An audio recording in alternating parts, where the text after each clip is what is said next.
Ça va ou quoi la mif? Aujourd'hui, je dois absolument vous parler d'une info qui a fait la une il y a quelques semaines. Dans une école au sud de Lyon, à Charly, l'équipe pédagogique a pris une mesure drastique en décidant d'isoler dans la cour de récréation les élèves qui sont auteurs de harcèlement ou tout simplement violents. En mode tout le monde peut jouer n'importe où dans la cour, mais eux ont leur zone de laquelle ils ne peuvent pas sortir.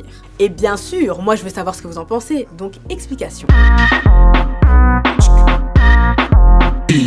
Le dispositif a été mis en place au mois de mars pour 6 élèves de CE1, l'équivalent de la 2e primaire chez nous. Le principe, c'est que les harceleurs doivent rester dans un coin de la cour qui leur est dédié, et s'ils en sortent, ils sont rappelés à l'ordre par un coup de sifflet du surveillant. Alors au niveau des parents d'élèves, les réactions ont été assez mitigées. Certains sont choqués par le principe et trouvent la méthode moche. La méthode est moche. Ils considèrent qu'il ne s'agit pas de la meilleure méthode pour que l'enfant aille mieux. Et puis tu en as d'autres qui, au contraire, trouvent l'idée plutôt efficace. Il y a une punition, elle est douce, elle n'est pas compliquée du tout.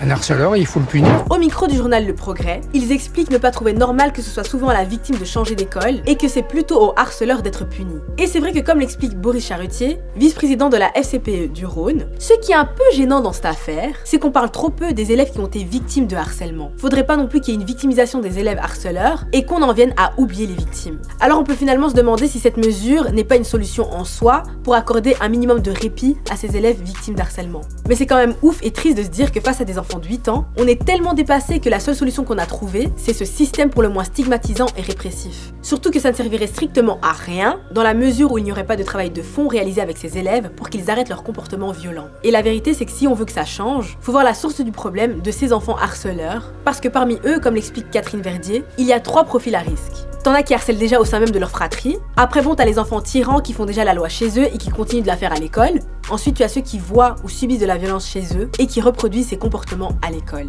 En tout cas, moi je pense que c'est déjà là qu'il y a un travail à faire. D'ailleurs, plutôt que de harcèlement scolaire, Catherine Verdier, psychologue, préfère parler de harcèlement entre enfants. Parce qu'aujourd'hui, le harcèlement s'arrête pas à la cour de récréation ou à l'école. Il va se poursuivre derrière nos écrans, ce qu'on appelle plus communément le cyberharcèlement. Et un enfant sur 3 va être confronté au harcèlement de près ou de loin à un moment de sa vie. Puis on parle de victimes, mais comme l'explique la psychologue, les enfants harceleurs pourront finir par le devenir également, parce qu'avec le temps, ils n'arriveront pas à développer une intelligence émotionnelle et ils risqueront de connaître une catastrophe sur le plan de la gestion de leur vie personnelle et professionnelle. Donc la souffrance est partagée, même si dans un premier temps, le harceleur ne souffre pas. Mais bien sûr, c'est chaud à comprendre ça pour des parents d'un enfant harcelé. Mais malheureusement, c'est vrai qu'on fait encore trop souvent reposer le changement sur le dos des victimes, qui vont devoir changer d'école ou éviter la cour de récréation, alors qu'en faisant ça, on sait tous qu'on ne fait que déplacer le problème et ne pas le résoudre.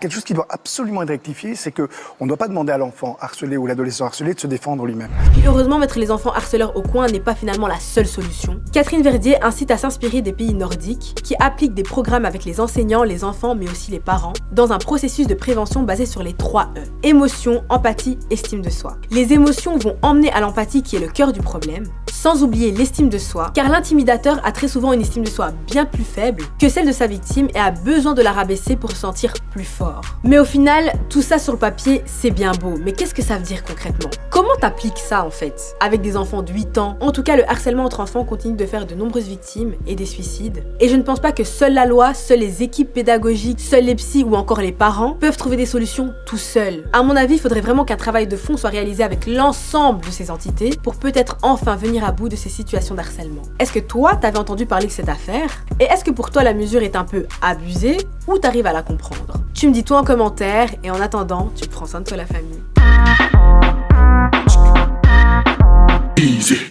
Et non, c'est pas totalement fini, je suis encore là, alors si t'as kiffé cette vidéo, n'hésite pas à lâcher un petit commentaire, ça fait toujours plaisir, un petit like et surtout n'hésite pas à t'abonner.